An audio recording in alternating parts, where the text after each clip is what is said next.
But anyway, I promised to say a few words about the book. So this book, I don't think it's going to be my life's work because I actually have another one coming out, but it's been like half my life's work. It first came out in 1995, but I started working on it like 10 years before that. And the reason I started working on it when I was in my mid-30s, I was a journalist, I was in New York, and I was, unlike now, I was a wreck.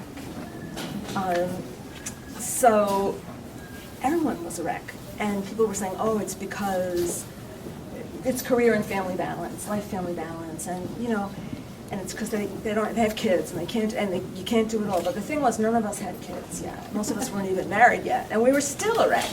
So I ran into some problems. I worked for, as you probably know from my 1,800 emails, used to work for PBS and ran into lots of like sexual harassment and pay discrimination. It was really nasty. So I decided that what I really wanted to do was write books and teach, and so that's how I came to Boston. And I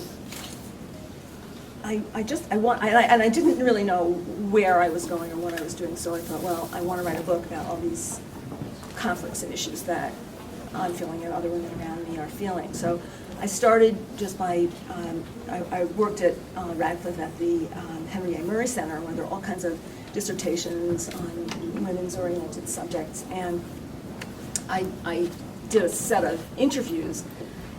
My goal was to find out why women had entered male-dominated fields when we did, what the experience had been like, and where women saw themselves going. So can you talk louder a little bit? Okay, maybe I can. So I started interviewing all these women. I interviewed 30 women, and I had all these interviews, and I thought, okay, I'm going to look at the interviews, and then I'm going to like have a book. I couldn't. These things were 80, 90 pages. It was transcribed. It was really like, mush. But my cousin, I don't know if she may yet be coming. She may yet be coming, but she was the third daughter of 6 sisters, and she told me, she read through all these transcripts, well, she transcribed them, and she said, it's the mothers. And lo and behold, just about every woman I spoke with said that she had gone into a male-dominated career because she didn't want to have the kind of life that her mother led, and most of the mothers turned out to have been housewives or homemakers in the 1950s, or their mothers had jobs that were kind of part-time nurse or something because they had to work. Previous studies had shown that women who went into male-dominated professions, they did that because they really wanted to emulate their fathers. They identified with their fathers, but these women were really different. They liked and admired their mothers for their mothers' sort of nurturing traits, but they didn't want lives like their mothers had had. And the women I interviewed saw their mothers as kind of subservient to men. So they resolved, and sometimes their mothers were very supportive of them, sometimes not, but to go into a real career. And you know, we sort of came of age at the time of the women's movement, and many people really wanted to fight for equality and such, but I believe that the underlying drive came from a sort of wanting to, they admired their mothers, but they didn't want to have lives like them, so it set up a sort of a conflict within them. So that's like sort of why it happened. I mean, it happened for a lot of reasons. You had a technological change, you had jobs opening up, but just the really deep sort of psychodynamic thing going on was with the mothers. So what it had been like, it was tough. You all know why it was tough, trying to maintain your some kind of feminine identity and define it in a world where that wasn't the norm and it wasn't approved, and how are you gonna, it was like you were trying to change things and at the same time succeed at the same time. It was tricky indeed. Then it was like, all right, so the third question, where did they see themselves going? They were like me. It was like, well, should I do this? Should I do that? A surgeon, one of the first general surgeons at a major hospital in Boston, she said, like, was it okay for her to become a breast cancer surgeon, or was that too sort of female? because would it prove what she wanted to prove? Would it be okay for an architect to do certain sorts of buildings that she saw as more her nature when the men were building these big structures? Those kinds of identity issues. Everyone was kind of at an impasse in their sort of mid-30s, I would say. So the problem was, so I was into this like a year, 2 years, and I was like, what could I say? I really hadn't solved the problem. I didn't really have a book, so I kept reading those interviews. And what I started to realize was that these women, their mothers had been at home, but almost all of them had grandmothers who'd been working with it in the early part of the century. And, you know, when we were growing up, or even in college, there wasn't such a thing as women's studies, and so who knew there had been another feminist movement?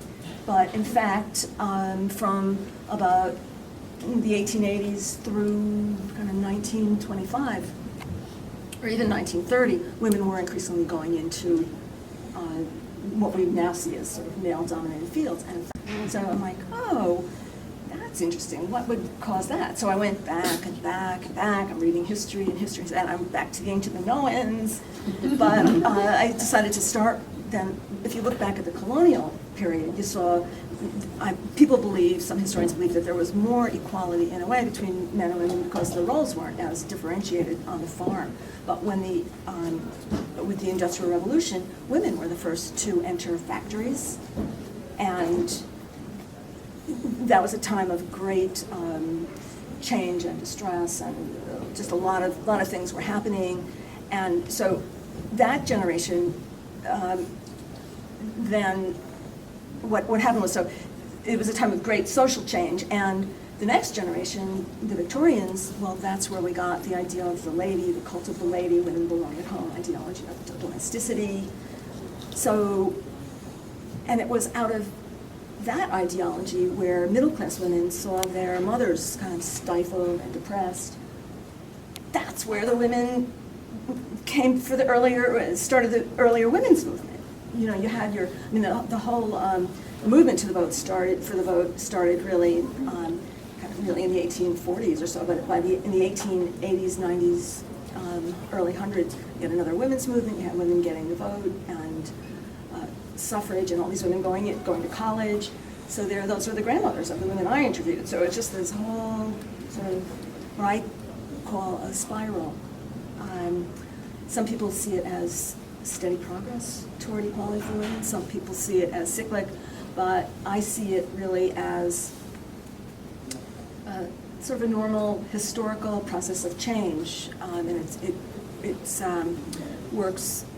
I mean, the basic idea of it is that you move just so far forward, things change a lot, and then people pull back to sort of retrieve the values and ideals of the past, people of the past that they care about, and that grounds them, and they can move forward again. So I really I traced that from the colonial period in this country, and in the first edition to the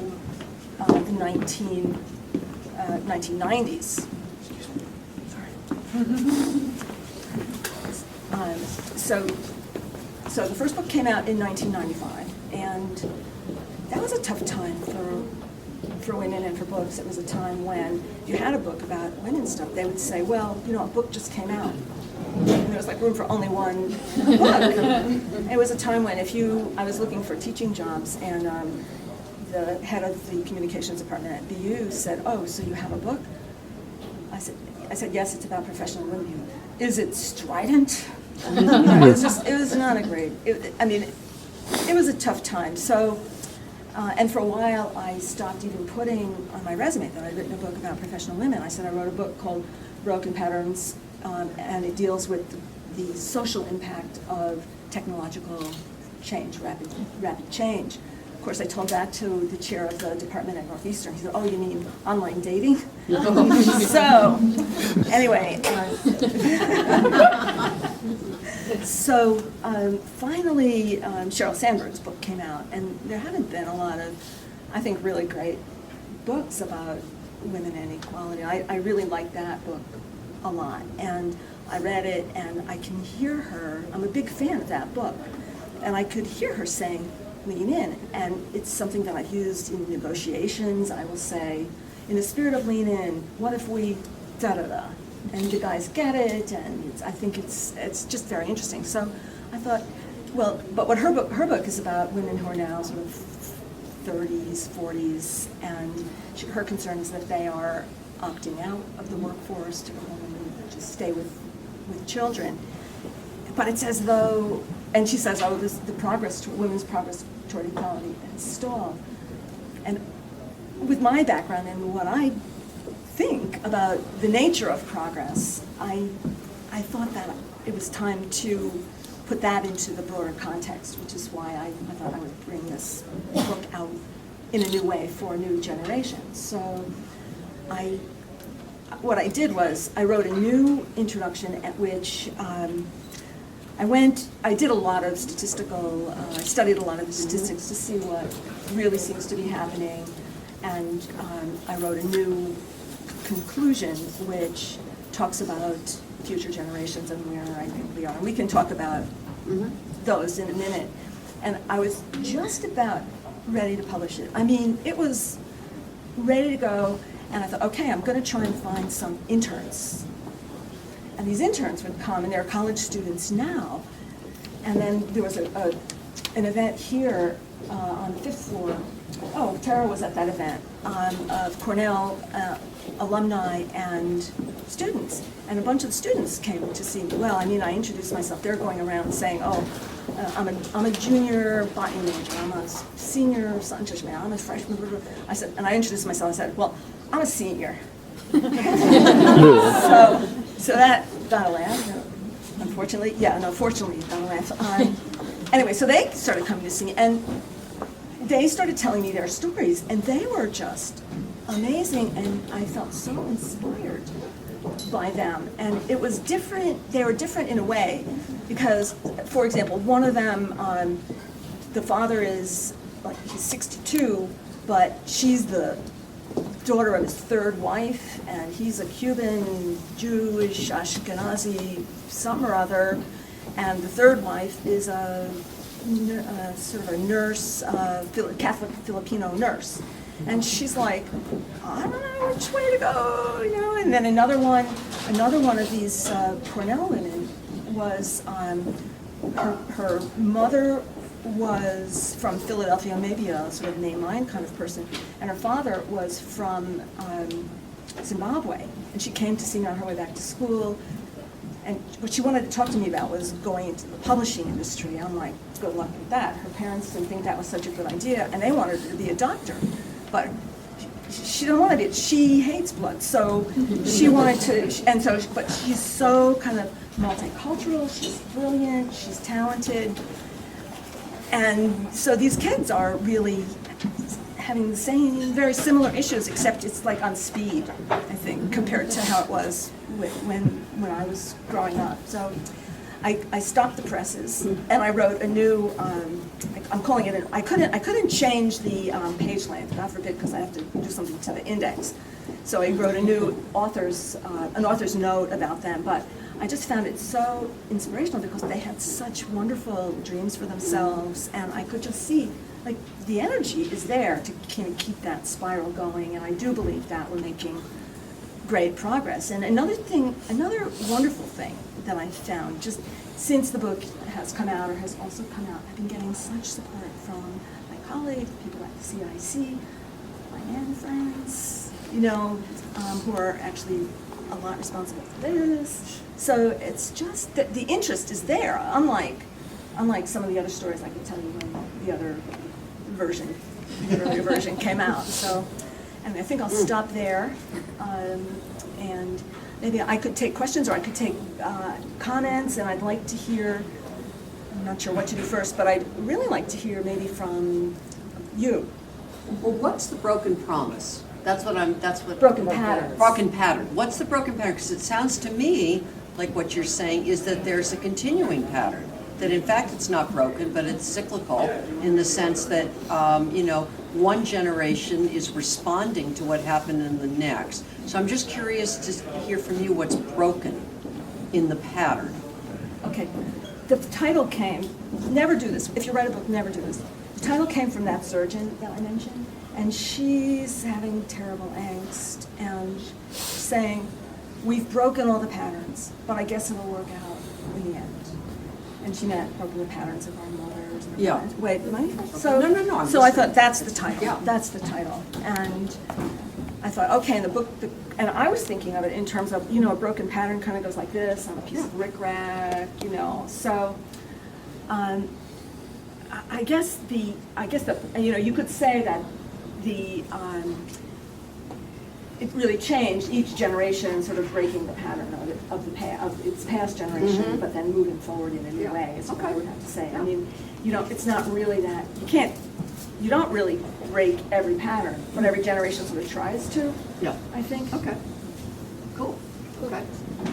Just along the lines of that, though, it made me think when you were saying broke the maybe mold is really in relative to pattern. So, in a sense, because one of the things you struggle with is what you said. You're breaking the mold. It's not exactly A or B anymore. There was a time when women were supposed to do this, men did this. It was all it would appear to be very clear cut. The truth is, it's not clear cut. And it never was. And it never, clear-cut. it never was. But it would appear that if you were a woman, this is what you did, and this is what you did if you were sitting in your car waiting for the man to open the door, or it told you all those things. So I think of it almost just along the lines of what you're saying, and I haven't read the book, almost like breaking the mold. And so if you break the mold, then what exactly is the direction you take? Which is sort of what I'm hearing you're saying, beyond the other idea of ups and downs of over history. But what is that pattern? What is that mold? What is that direction? What is Interesting question. Yeah. That I'm not going to try to answer. Yeah, I don't mean to. It's just that's another implication to me of what you're saying. Yeah. I am 40 pages into the book. Oh, you've read 15 more. Yeah. I'm going to be writing a review on Amazon. I find it not strident at all. I find it not to be just a woman's book. I think, guys, you're going to enjoy it as well. My early assessment is that you are not trying to push an agenda. You are trying to draw out of very honest and very deep interviews the patterns that emerge and let them speak for themselves. And I found in the first couple of interviews that I've been exposed to, you went really deep and allowed the women to draw out from things that they weren't even consciously aware of.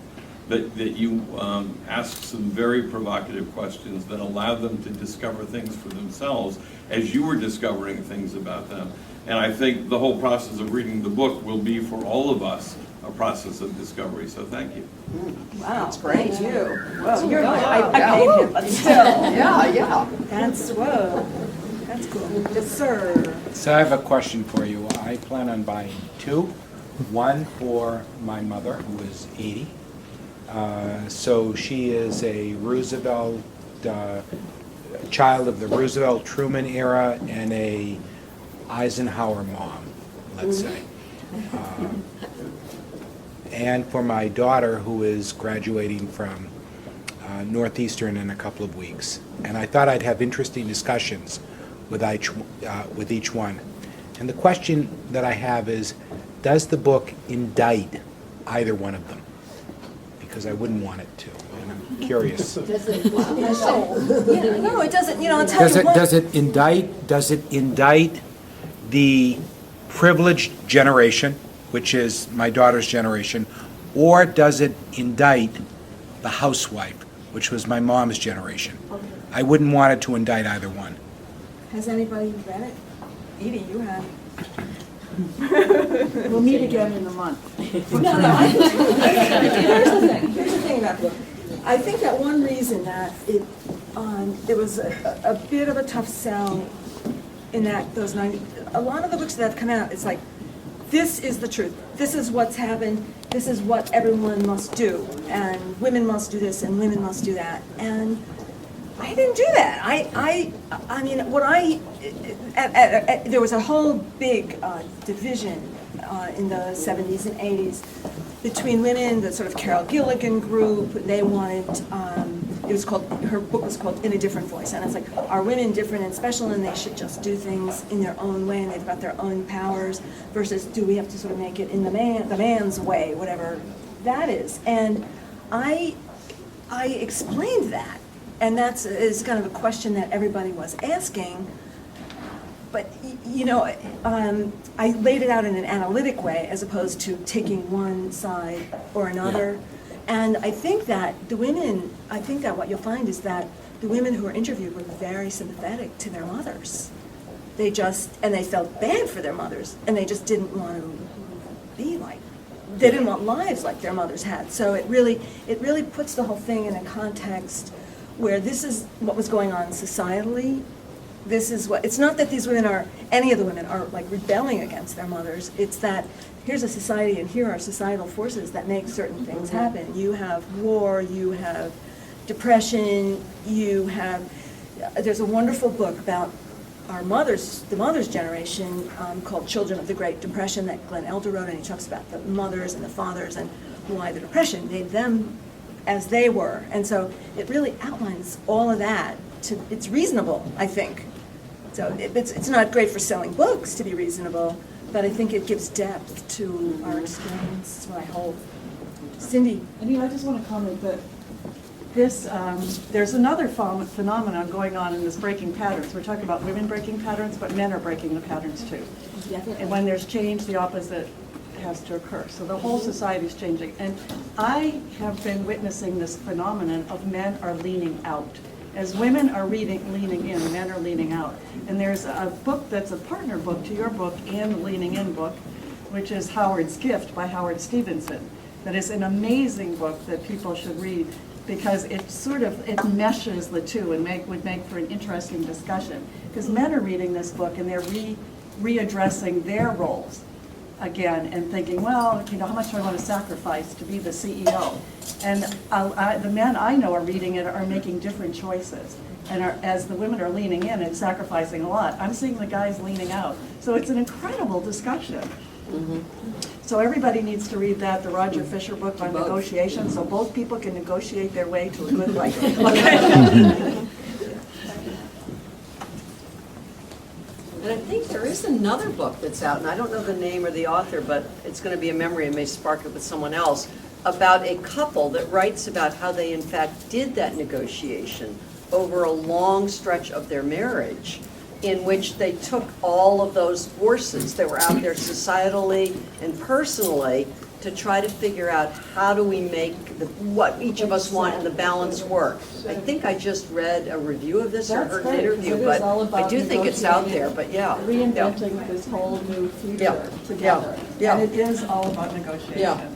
Yeah. So it's been fantastic discussion. The other thing, the question that I ask is, how much have things changed? And being in the Cambridge Innovation Center, I feel like this is really different from when I was working my way up in journalism or in the law firms and for these women.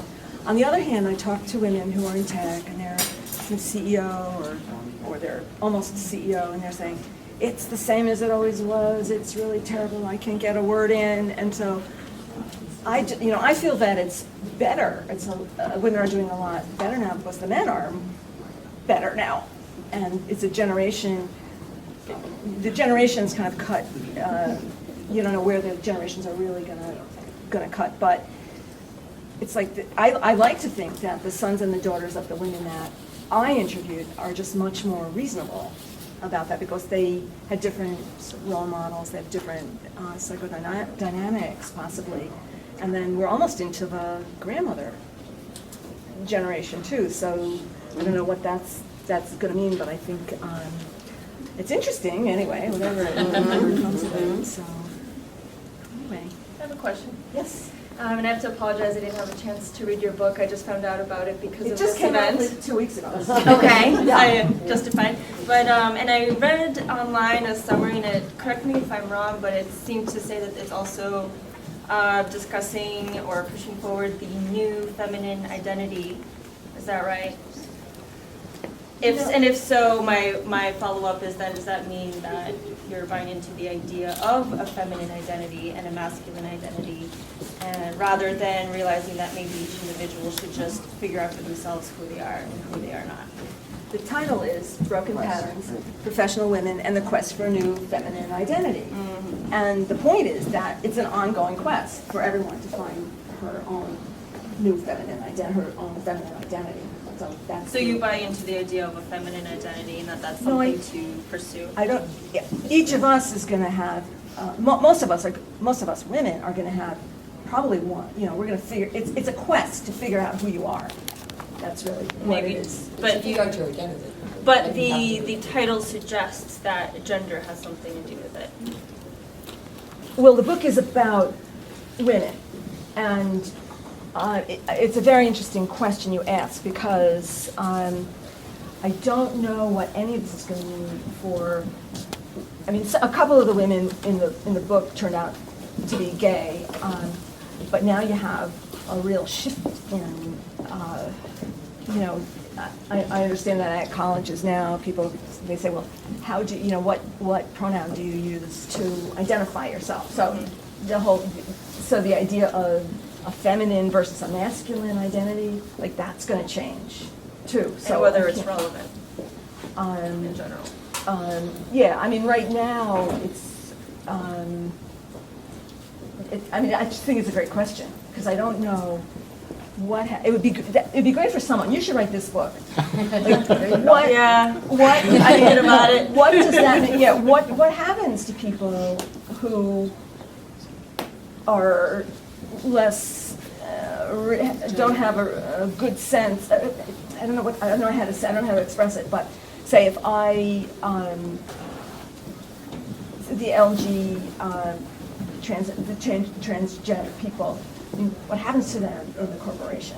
Do they go into it? I don't even know. I don't think that research has been done, but it would be really interesting to find out. Now, is that what you're sort of asking about? No, it's more of the whole sex versus gender, and how sex has a biological basis and gender is a social construct created by our culture and our social system. And the fact that it's possible that basically our ideas of what it means to be feminine comes from our cultural ideas, and how maybe those ideas are irrelevant, and we should just be more specific, like, hey, this person is more assertive, rather than calling them more masculine. And rather than associating characteristics with a gender, wiping out the whole idea of a gender and just letting people be whatever characteristics is in their range of characteristics. Okay, that works for me. Yeah, I kind of get there, because the rigid definitions are just very problematic. So, I'm not saying that there's one. The point is that there's not just one feminine identity. There's Or not that just maybe it's one. besides the point, the whole feminine identity. It's just be your human identity.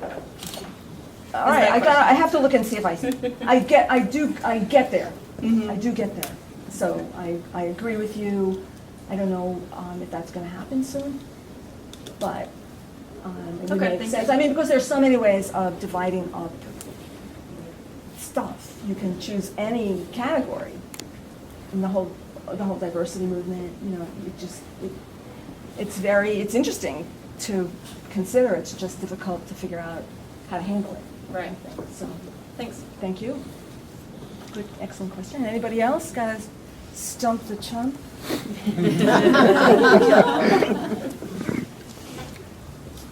Well, on that note, I think we should hit this food, because there's a lot. There's a lot of food here. Please come, and there's a lot of good wine.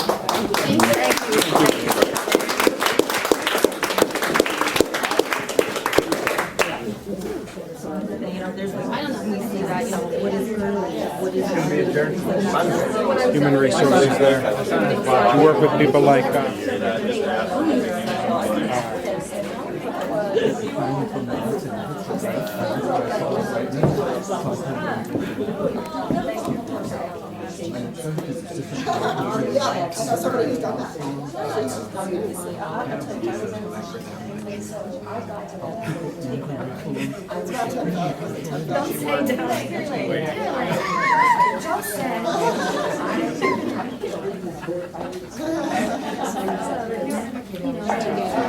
It's like they're I'm like, And I'm sure the families that. You might have a lot of money, very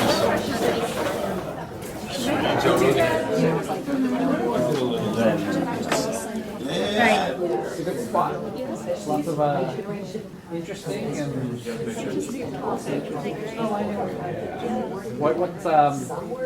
What's your world here? That's what I like. What is your world?